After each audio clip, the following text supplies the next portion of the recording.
Welcome to the Cattle Talk Podcast, your weekly breakdown of cattle market fundamentals, key news, and the insights shaping the industry. Trading commodity futures and options involves substantial risk of loss and is not suitable for all investors. Hey, it's Friday, March 27th. Little March Madness to end out the month here. Got Jeff with me. Let's talk about the cattle market, Jeff.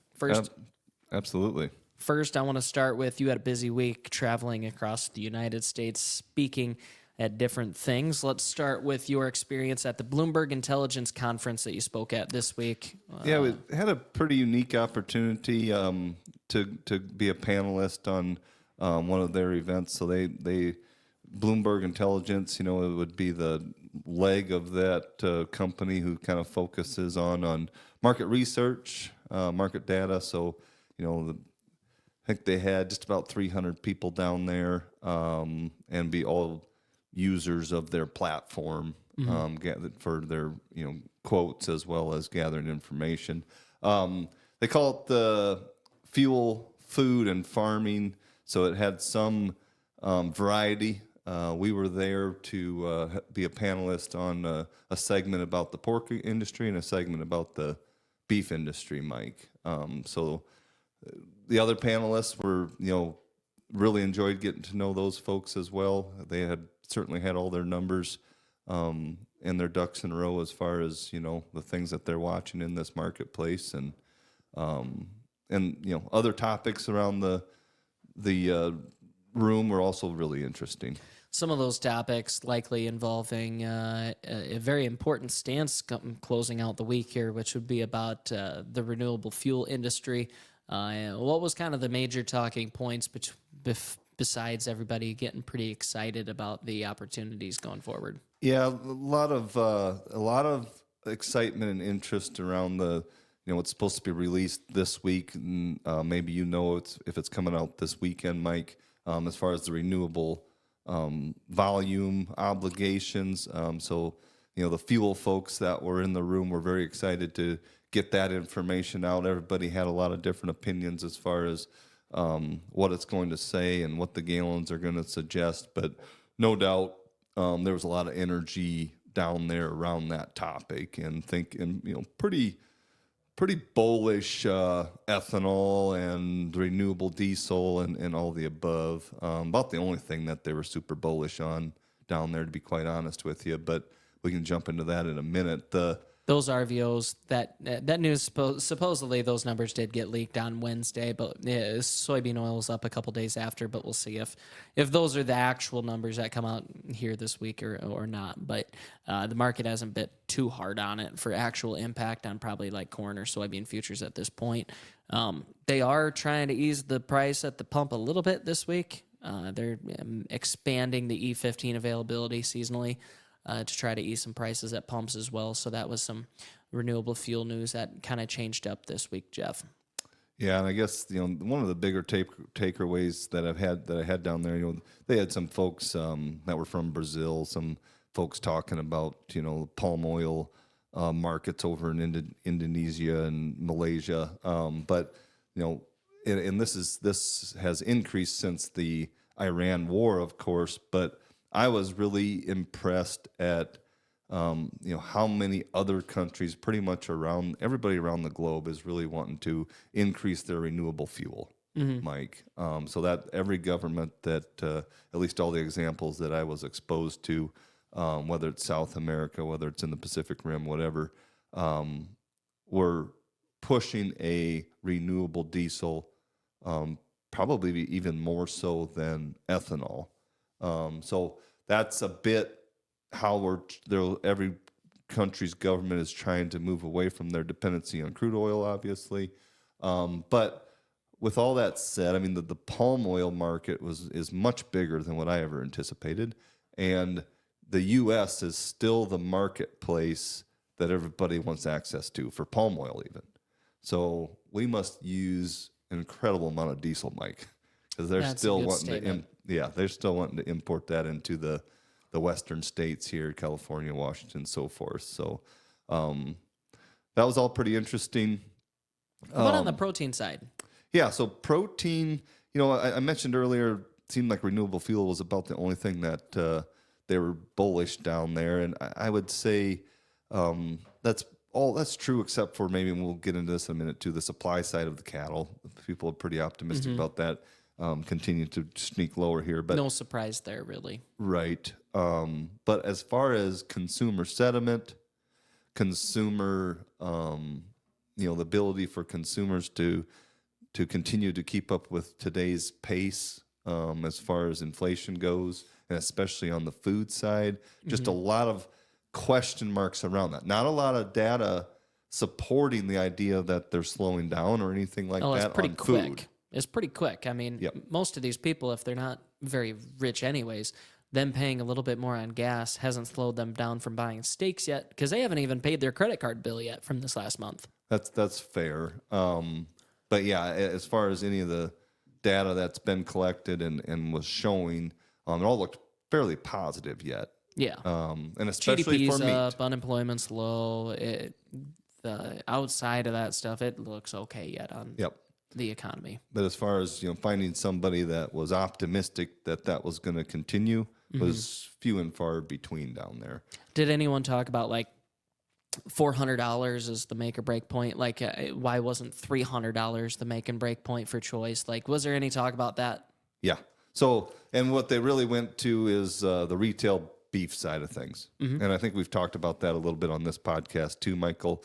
But very concerned, that we've went to a new level, of course, year over year, almost 20% increase from a year ago on retail beef. Now I'm talking about really concerned that we will not be able to push that any further in the coming 12 months. Hands down, most popular opinion is that is all the higher she can go, and certainly the ability for that value to slip lower in the next 12 months is very real. So if retail prices aren't going to go any higher, then what can we expect out of the boxed beef on the choice side, on the select side, more on the choice side, like you're indicating, around $400. So there probably is some margin pressure that will happen in the supply chain between what the boxed beef gets reported as and what that retail value is, Mike. So that can probably be squeezed some, but keep in mind that segment of the industry has the most influence over what people buy, right? So if they're getting squeezed really hard on margins, in my mind, they're going to look to try to bring other proteins in to replace what they're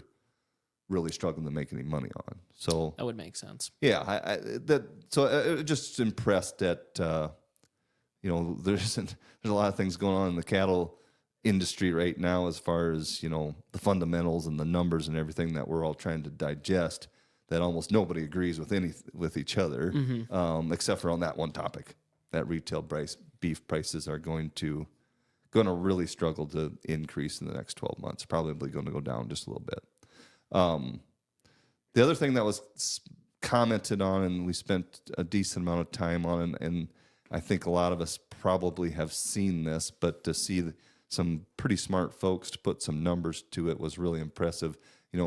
Protein, and we mentioned, any data that we've collected so far, whether especially on beef demand, I would argue is nothing but impressive. They continue to buy it, and they continue to pay more for it. But how popular protein is right now was a big topic down there, right? So you guys are maybe seeing it too at the grocery store level, but people are starting to put protein into everything, right? Yeah. I mean, my wife and I own some coffee shops, and like Starbucks, they're putting protein in all their drinks. That's their biggest hot selling topic. You talked about like protein and odd things. Like, what was the one you mentioned this morning? Well, the one that they had brought up was Pop-Tarts. So you can get a Pop-Tart that has 14 grams of protein in it now. Yeah. And it costs about 4 times as much, and It's probably not any healthier either, because they just boosted it with stevia and all the other fun stuff to make it still taste good. yeah, And that's mainly dairy whey products that they're using to increase protein, That's some what we're- liquefied things. That's our assumption, Mike. I could be wrong about Most of what that, I've but heard is that, anyways. it's really hard to pack that much protein in. I mean, it's got to be the Yeah. easiest way to get protein It's into a something. processed protein of some sort, Yeah. which isn't a negative thing either. Yep. But really impressive that you can put that much protein into. Kate's got it on the screen there. So There you might go. have to add that to your target list here tonight, Jeff, for the kids. That's my kids. That's what they need, some more protein for sure. Yeah. But I mean, just in general, food pyramid getting flipped upside down. They're taking it to a whole new level rather than just things with faces on it, like a cow or a calf, right? Yep, no doubt about it. And they also they mentioned that, but they're also just looking at the weight loss strategies, weight loss medications that people are taking, really changing people's eating habits. So those two things combined is what Like they're really gonna GLP-1, do. things Right. like that. Yeah, it was Ozempic. Yep. Yep. So no, that was all pretty impressive to me, I guess. They had some really nice things to say about the pork industry. We'll probably get into that podcast, get into that discussion in a podcast next week or so. But they thought they were on the right track as far as their new marketing campaign. Thought they would be able to see some inroads to that. And then quality, right? So you think about why has beef demand been so good in the past year? They definitely would agree with us and say it's about quality. So people might eat a little bit less. Maybe some of that's from price, maybe some for some other reasons. But if they're going to eat less, then they are going to, so far, go after some higher quality cuts and meats. And, the beef industry's done a great job of promoting a bunch more prime meat and a bunch of choice meat, of course. Interesting. Well, sounds like a fun conference. It was great to be a part of that with Bloomberg anyways. Let's dive a little bit more into this cattle complex, just some of the current fundamentals impacting our markets. Morning print on cutout was up over $4 here. We're getting a pretty good futures rally, bumped up against some nice resistance levels on the chart today, kind of backed off from there. The recent activity, though, I mean, we've seen pretty good drop in cutout. Slaughter's been pretty low. Where do you want to start here on this thing? Yeah, I think the biggest news is today, of course. I mean, that's just a huge move in future, and it feels like that market was maybe just coiled and waiting for an excuse to move one direction or another. And we got fully steady cash happened yesterday. I haven't seen a lot of new news today. I know earlier this morning it came out we're buying cattle for $235 again as a live bid. But you look at a chart too. I mean, we were just really kind of going sideways to steady here for a little bit over a week. It felt like as soon as we pushed into new highs for this move, Mike, we got a lot of buying interest into the marketplace, and we're able to push that. We did see some higher meat values, which is very welcome. I do think that is one of the things of concern here on the AM print. So certainly we're trading that to some extent as well. But and that's kind of one of the metrics we got to pay attention to here in the coming weeks. Our kills are at rock bottom, like we've talked about several times. Pulling that $10, $12 off of meat prices in the past week is certainly concerning. It's your as we've looked at this, it's not a surprise to us or our listeners. I don't think it is that middle meats, that more expensive stuff, Mike, is what they're taking the value out of. So that all just, it's a bit concerning, but you have to recognize how much that's gone up in the past 3 weeks, right? And it is unusual for that type of a rally this time of year. It's only March. So we're going to get into, you get further into April, into May. I think very naturally that beef demand will be here and be very supportive to that market. I don't think you're going to have any issues there until you get to more of the back half of summer is my guess. But for now, killing 6-7% less than a year ago kind of looks like that's what the inventory is suggesting that we should have. Plenty light, isn't it? Yeah, it is. I mean, we've backed some cattle. I believe just looking at the weights, we've backed some cattle up into this part of the this part of the calendar, I should say. Kind of some of these yearlings and stuff that would usually go maybe late January, February. They're maybe just getting started to get going now. weights have been up pretty big the last 2 weeks, so that storyline is continuing. We're going to be marketing these yearlings for a while. With where the summer futures are too, it's not like it's telling you to get rid of them anytime early here, is it? It really isn't, and that's going to continue to be the storyline. Is the marketplace is trying to take what seems to be a relatively balanced supply situation compared to what the shackle speeds want to run, and pushing some of that inventory further back with obviously a very willing accomplice with the feed yards, perfectly fine putting more weight on these cattle as long as they can get a packer to buy them. All right. Any other final thoughts here for our listeners this week on the cattle market?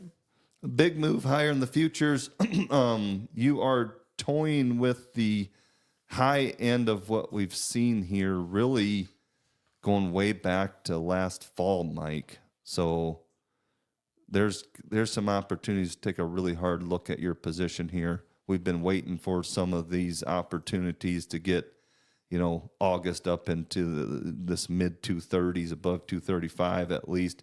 We'd love to see October kind of get up into that area too, but sometimes you don't get what you wished for, of course. So I think it's time to get back focused here and make sure we're happy with our coverage. A lot of added interest here. So thanks for tuning in today. Remember, click on the link in the description to sign up for our daily market commentary sent out every morning, Monday through Friday, around 8:30 a.m. Get some fast insights into the ag markets and many more. Check out our website at professionalagmarketing.com.